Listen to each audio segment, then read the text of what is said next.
शिव आदि है तो अंत भी, शिव सृजन है तो विनाश भी, शिव मंदिर है तो शमशान भी, और शिव भोलेनाथ हैं तो नटवर भी। ओम नमः शिवाय। आइए हम जानते हैं शिवरात्रि के बारे में। कौन है शिव और हम क्यों मनाते हैं शिवरात्रि?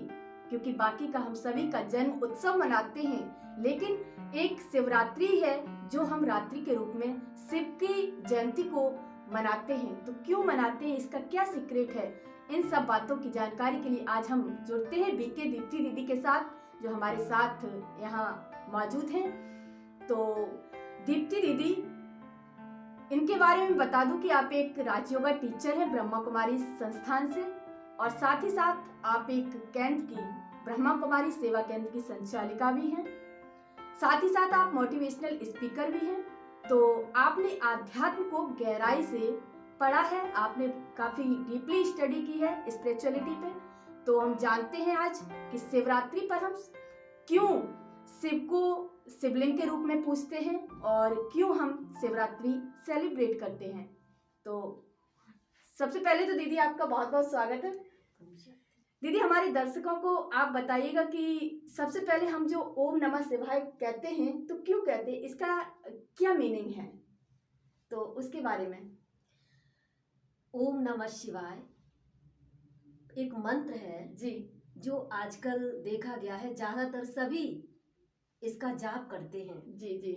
लेकिन ओम नमः शिवाय का हम अर्थ नहीं समझ पाते हैं। ओम नमः शिवाय का अर्थ होता है मैं आत्मा शिव को नमन करती हूँ। जी। ओम माने होता है आत्मा, मैं आत्मा शिव को नमस्कार करती हूँ, नमन करती हूँ। तो इसी की यादगार में ये ओम नमः शिवाय का मंत्र जाप किया जाता है। और इस जाप को करने से हमारे मन को असीम शांति मिलती है, सुकून मिलता है। ओके। इसके साथ साथ ओम नमः शिवाय का जाप करने से हम अपने पिता का सम्मान करते हैं। लेकिन ये तो एक मंत्र है, इसके साथ साथ ये भी कहा गया है कि हम रोज अपने पिता का नाम लेते रहें। जी। लौकिक में भी देखते हैं कि रोज हम अपने पिता का नाम सुबह शाम रटते रहें, लेकिन उस पिता की बात को न माने। जी जी। तो क्या कहा जाएगा, यही कहेंगे कि आप नाम का जाप मत करो लेकिन पिता की बात को मानो। जी। ऐसे ही हम भक्ति में ओम नमः शिवाय का जाप करते रहते हैं, लेकिन परमात्मा शिव जो है उनके बताए हुए मार्ग पर, उनकी श्रीमत पर हम कभी नहीं चल पाते हैं। तो इसलिए हमारा कहना यही है कि ओम नमः शिवाय का अर्थ है कि मैं आत्मा शिव को नमन करती हूँ। लेकिन अगर हम रटते ही रहेंगे और वो परमात्मा शिव की हम बात को नहीं समझेंगे, नहीं मानेंगे, तो हम आगे नहीं बढ़ सकते, हम कुछ नया नहीं कर सकते हैं। जी, वाह, वेरी ब्यूटीफुल तरीके से आपने इसकी मीनिंग को समझाया है। और उसी के साथ मैं दीदी एक और मेरे मन में प्रश्न उठ रहा है कि हम लोग शिवरात्रि क्यों मनाते हैं, जबकि राम को जन्मोत्सव के रूप में उनका दिन सेलिब्रेट करते हैं, कृष्ण का भी जन्मोत्सव के रूप में मनाते हैं, लेकिन शिव की ही रात्रि क्यों? इसलिए क्योंकि सबसे पहली बात तो कि शिव जो है वो सर्वोच्च है, इसलिए उनको देवों का देव महादेव कहा जाता है। जी जी। त्रिदेव कहा जाता है। वो सभी देवताओं के रचने वाले हैं, पिता हैं, इसीलिए उनको पिताओं का पिता, गुरुओं का गुरु माना जाता है। तो इसलिए हम त्रिदेव भी उनको कहते हैं। जी जी। महादेव भी कहते हैं। और इसी श्रृंखला में हम शिवरात्रि मनाते हैं। शिव की रात्रि इसलिए मनाई जाती है क्योंकि परमात्मा शिव जो हैं, जब इस धरा पर चारों तरफ अज्ञान रूपी रात्रि फैल जाती है, हमें अच्छे बुरे की समझ नहीं रहती है, चारों तरफ अत्याचार, भ्रष्टाचार, दुराचार, पापाचार जब चरम सीमा पर बढ़ जाता है, तब ऐसे अज्ञान रूपी रात्रि में परमात्मा शिव अवतार लेते हैं। इसीलिए उनकी शिवरात्रि मनाते हैं। उनका रात्रि शब्द इसीलिए जोड़ा गया है, बाकी 24 घंटे के दिन और रात्रि से उनका कोई कनेक्शन नहीं है। अच्छा, क्योंकि परमात्मा, ये बात एक और नई निकल के आई आपकी कि मतलब उनका रात्रि से या दिन से कोई लेना देना, कोई मतलब नहीं है। अच्छा, जब वंडरफुल। जब संसार में अज्ञानता की रात्रि होती है, जी जी तब परमात्मा शिव अवतार लेते हैं। तब कहा गया है कि अनेक अधर्मों का विनाश करके एक सत धर्म की स्थापना परमात्मा शिव करते हैं। इसीलिए गीता में कहा गया है, यदा यदा ही धर्मस्य ग्लानिर् भवति भारत अभ्युत्थानं धर्मस्य तदात्मनां सृजाम्यहम्। जब जब धरा पर धर्म की ग्लानि होती है, अत्याचार बढ़ता है, तब तब परमात्मा शिव इस धरा पर अवतरित होकर के अज्ञानता के संसार को आप विनाश करते हैं और एक ज्ञान सूर्य उसको प्रकट करके ज्ञान के द्वारा इस संसार में चारों तरफ रोशनी करते हैं। ओके। और दीदी इसी के साथ ही साथ एक बात और है, जैसे कि हम शिव और शंकर जी दोनों को एक ही मानते हैं, तो क्या इनमें अंतर है या एक ही है? शिव और शंकर दोनों में बहुत अंतर है। अंतर है? बिल्कुल। अच्छा। शिव जो है जी वो पिता है, शंकर जो है वो उनकी रचना है, पुत्र हैं। अच्छा। इसलिए आपने हमेशा देखा होगा, कभी ध्यान दिया होगा कि जब भी हवन होता है जी तो हवन में आहुति डाली जाती है जी, और आहुति में क्या करते हैं, कहते हैं शंकर देवता ही नमः, शिव परमात्मा ही नमः। तो शिव परमात्मा है। दूसरी चीज यहाँ से भी अंतर स्पष्ट होता है, शिव को हम त्रिदेव कहते हैं। कहते हैं कि वो 3 देवताओं के रचयिता है, ब्रह्मा विष्णु और शंकर। 3 देवताओं के रचने वाले परमात्मा शिव भोलेनाथ हैं। इसीलिए उनका यादगार जो है वो एक ज्योतिर्लिंगम रूप में देखा गया है, जी जी, अंगूठे के आकार का, क्योंकि वो एक बिंदी स्वरूप है। फिर दीदी ये शंकर कौन है? शंकर उनके पुत्र हैं, देवता हैं, आकारी देवता है। शंकर के पास कोई अपना शरीर नहीं है, एक लाइट का शरीर है।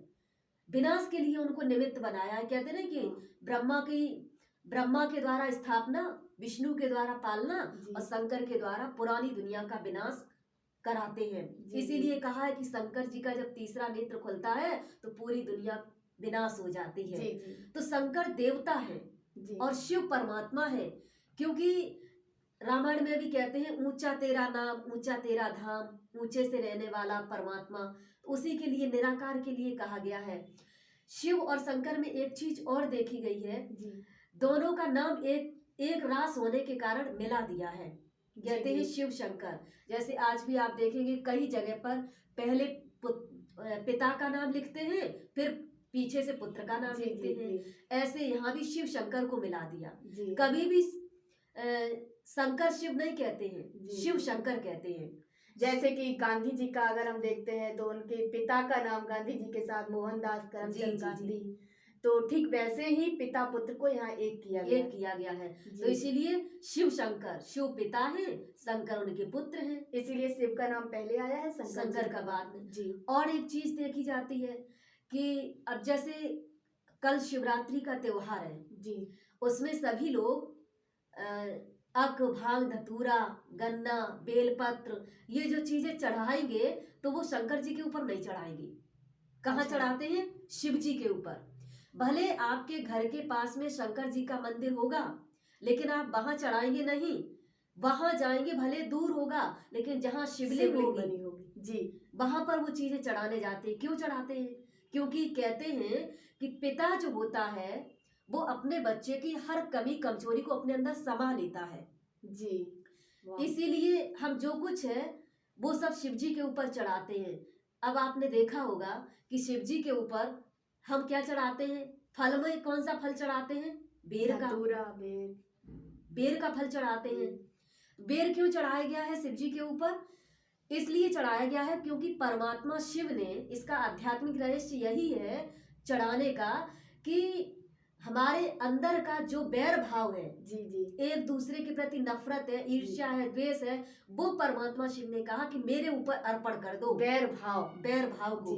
तो हमने बैर भाव को समाप्त नहीं किया, लेकिन उसके बदले में बेर चढ़ा दिया।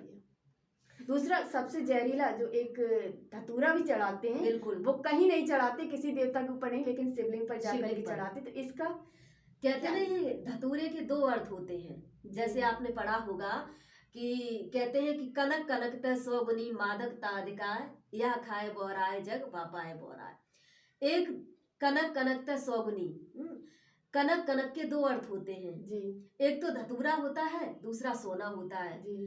तो दोनों चीजों में ये दिखाया गया है कि धतूरे को व्यक्ति खा लेगा तो मर जाएगा, और सोने को प्राप्त कर लेगा तो पागल हो जाएगा। जी। तो धतूरे का फल बहुत जहरीला होता है, और वो हम शिव जी के ऊपर चढ़ाते हैं, जबकि वो मेरा पिता है, तो पिता के ऊपर तो अच्छी चीज चढ़ानी चाहिए, लेकिन धतूरा चढ़ाते हैं। इसलिए चढ़ाते हैं क्योंकि परमात्मा शिव ने कहा कि बच्चे, आपके अंदर धतूरे से भी ज्यादा बड़ा जो जहर है, काम क्रोध लोभ मोह अहंकार, ये जो बुराइयां हैं वो मेरे ऊपर चढ़ा दो, अर्पण कर दो। तो हमने क्या किया, अपनी बुराइयों को नहीं चढ़ाया, लेकिन उसके बदले में धतूरा चढ़ा दिया। जी। गन्ना चढ़ाते हैं। जी। गन्ना, भगवान ने कहा कि अपने मुख को मीठा रखो, मुख से मीठे बोल बोलो, तो हमने मीठा तो नहीं बोला, गन्ना चढ़ा दिया। जी। जी। और उसके साथ साथ हम घंटा भी बजाते हैं। और घंटा की परमात्मा शिव ने कहा था कि समय रूपी 1 घंटा, 24 घंटे मैंने आपको दिए हैं, उसमें से 1 घंटा मेरे ऊपर चढ़ाओ, मेरे लिए निकालो, उसमें परमात्मा का कुछ ध्यान करो। तो हमने क्या किया, घंटा तो बजाए चढ़ाए, लेकिन समय नहीं निकाला। जी। दूध चढ़ाते हैं जी। शिवलिंग के ऊपर, बहुत कल दूध चढ़ाया जाएगा, अभिषेक किए जाएंगे, लेकिन वास्तव में सच्चा अभिषेक तभी माना जाएगा जब हम अपने जीवन को दूध जैसा शुद्ध पवित्र सात्विक बनाएंगे। जी। जी। जैसे दूध सफेद होता है, ऐसे हमारा चरित्र सफेद होगा, निर्मल होगा, तब हमारा जीवन सार्थक होगा, न कि दूध चढ़ाने से। जी। उसी के साथ दीदी, जैसे कि हम लोग मंदिर में जाते तो कहते हैं, जैसे श्री कृष्ण देवताय नमः, ब्रह्मा देवताय नमः, विष्णु देवताय नमः, शंकर देवताय नमः, लेकिन शिव को ही हम परमात्माय नमः कहते हैं। तो इसका क्या है? क्योंकि शिव जो है वो सर्वोच्च है जी, सबके पिता है, और इसीलिए पिता जो होता है, कहते नहीं है कि पिता पिता होता है, बच्चा बच्चा होता है। जी। जी। बच्चा कितना भी बड़ा हो जाए, लेकिन अपने पिता के लिए हमेशा बच्चा ही रहता है। जी। तो जितने भी देवी देवता हैं सब उनके बच्चे हैं, और वो सर्वोच्च है, क्योंकि कहते हैं संस्कृत में शिव कहा जाता है, शिव का अर्थ होता है कल्याणकारी, वो सबका कल्याण करने वाले हैं, इसलिए उनको परमात्मा कहा गया है। जी। दूसरा, परमात्मा इसलिए भी कहा गया है क्योंकि वो जन्म मरण से न्यारे हैं। जी। जी। न वो कभी जन्म लेते हैं, न उनकी मृत्यु होती है। जब वो आते हैं इस धरा पर तो पर काया प्रवेश करते हैं, अवतार लेते हैं, इसलिए उनको परमात्मा कहते हैं। थैंक यू दीदी, आपने इतना अपना बहुमूल्य समय हम सबके बीच में दिया और इतनी गहरी जानकारी हम सबको दी। वाकई में बहुत ही वंडरफुल ज्ञान है ये। और जब, क्योंकि आज तक हम लोग समझते आए हैं कि शिव और शंकर एक ही है, लेकिन आज मैंने आपसे समझा कि शिव और शंकर अलग अलग हैं। शिव जी जो है वो पिता है और शंकर जी जो है वो पुत्र हैं। तो सो मच थैंक यू आपका, धन्यवाद आप सभी दर्शकों का भी हम हमारे इस वीडियो को देखने के लिए। ओम शांति।